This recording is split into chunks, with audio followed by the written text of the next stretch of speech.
Ang KNN ay hatid sa inyo ng UNICEF.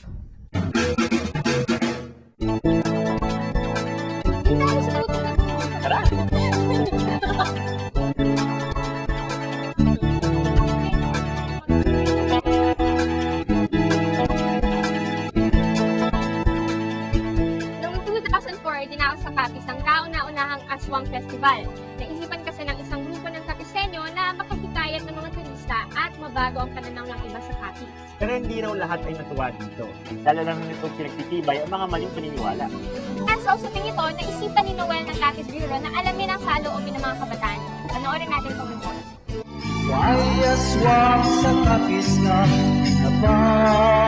Noong ako'y 9 na taong gulang pa lang, natampok ang Capiz sa isang dokumentaryong ipinalabas sa telebisyon. Ang probinsya raw namin ay lugar ng mga aswang. Dahil lumaki ako rito, alam kong walang katotohanan ito. Pagkatapos ng 10 taon, inakala kong burado na ang pagkakaugnay naming mga Capiceño sa aswang. Mali pala ako. Hanggang ngayon, patuloy pa ring nakakabit sa mga mamamayan dito ang negatibong imaheng ito. Nung pumunta ako nun sa seminar dun sa UP Los Baños, sa Philippine Science Association something. Di ba meron talaga dun na you're getting to know each other. So when somebody asked me kung anong pangalan ko, tapos kung taga-saan ako, yun. Sabi ko, sa Capiz. Then yung reaction talaga, ha? Taga-Capiz ka?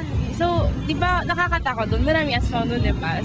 Nung nag-transfer ako sa Manila to study, pag nagpapakilala kami sa mga klase namin at the start of the SEM, at sinasabi ko na galing akong Capiz, natatawa yung mga tao. Siguro yun yung way nila para ipaalam sa akin na, ay, Capiz, aswang yan. Dahil sa mga ganitong maling akala, ipinasya ng isang non-government organization ang Dugo Capiznon Incorporated na magdaos ng isang festival para ipakitang walang aswang sa Capiz. Paraan na rin daw ito para mapasigla ang turismo at ekonomiya sa aming lugar. Noong 2004, idinaos ang kauna-unahang Aswang Festival. Ginanap ito sa huling Sabado at Linggo ng Oktubre. Ikinaon talaga bilang pre-Halloween party. Dinumog ito ng mga bisita mula sa kalapit na probinsya at pati na rin mga ibang lugar sa bansa. Ayon sa mga organizer, base sa kinita ng mga hotel at restaurant sa mga araw ng festival, ay napasigla nito ang negosyo at turismo sa probinsya. At higit daw sa lahat, itinuturing nilang tagumpay ng pagdiriwang na nag-uwian ang mga bisita nang walang nakikitang aswang sa lugar namin.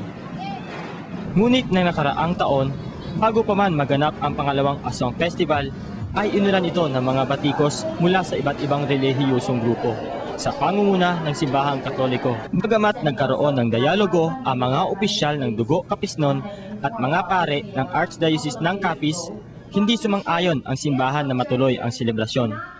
Dalawang pastoral letter ang inilabas ng Simbahang Katoliko at mga resolusyon ng pagkondena naman ang ipinaabot ng iba't ibang asosasyon ng iba't ibang relihiyosong grupo na sumasalungat sa pagdaraos ng festival. If the aswang with all its negative connotations is a myth, why capitalize on it? Is this a perpetuation of the aswang idea? We are not honoring God when we celebrate the Aswang Festival. I think it's unfair to the people of Capiz. You become the subject of jokes. And it's like we're rejoicing it.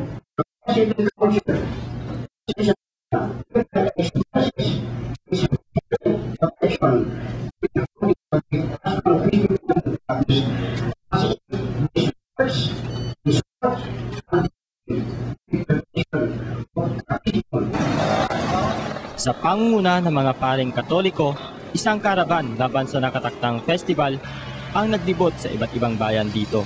Ito'y para makakuha ng suporta mula sa mga debotong Katoliko na bumubuo ng 74% ng mahigit kalahating milyon na Capiceño.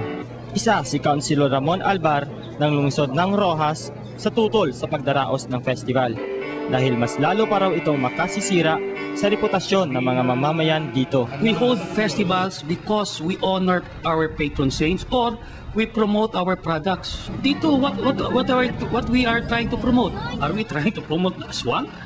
Wala naman, there's no such thing as Saint Aswang, di ba? I don't think na sumusuway kami sa pananampalataya ng simbahan. Kasi first of all, yung festival namin, hindi religious festival. Cultural festival to. So, ang festival na to, yung original na pangalan is Aswang Festival.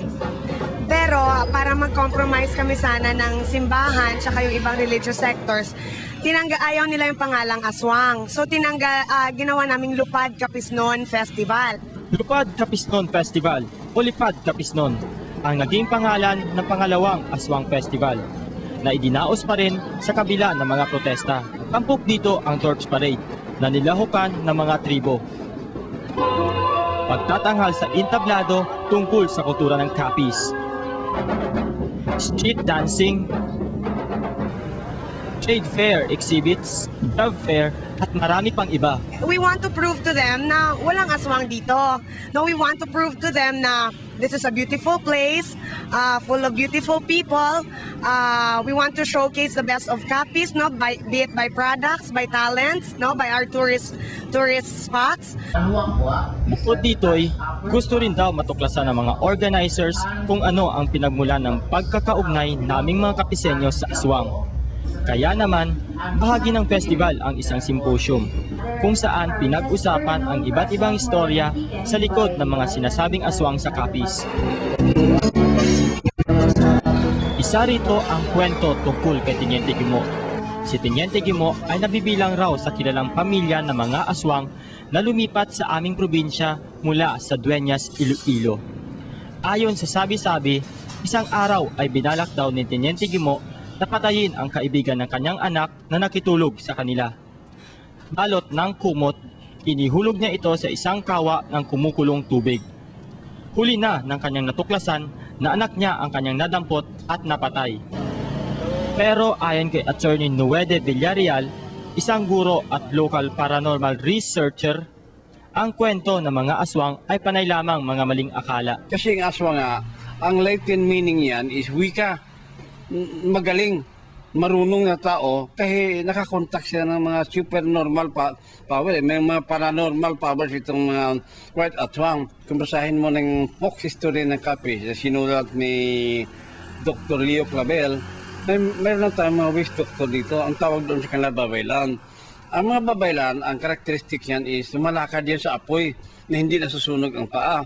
Pero ang main feature nila, nanggagamot sila. Pag naengkanto ka, na aswang ka na masamang aswang, no?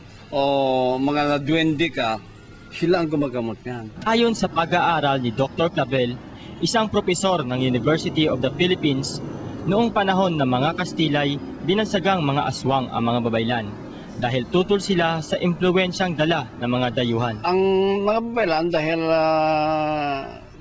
ayaw nilang sinusuppress yung rights and freedom nila, naging lumaban sila sa Espanyol. They became freedom fighters.